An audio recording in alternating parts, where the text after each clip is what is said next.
That has been talked about, but I don't see that coming quickly. What it can do is to enhance what they call the Chiang Mai Initiative. It's a swap arrangements.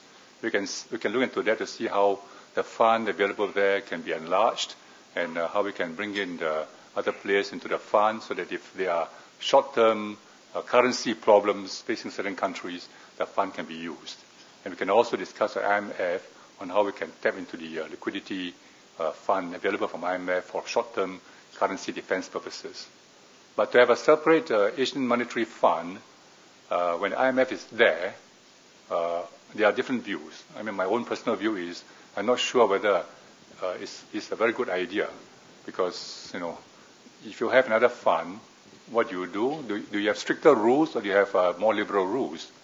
If you have stricter rules, then countries will go to IMF to borrow when currencies are under attack or when conditions are not quite right for the economy, they'll go to the IMF.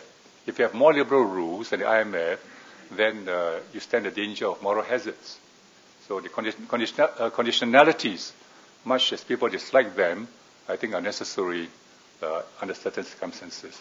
But what I would support, the country's point over here is when IMF imposes conditionalities, they must not impose political conditionality. Of late, IMF had got a tendency to impose political conditionality. That means before I help you, you have to change your system to democracy.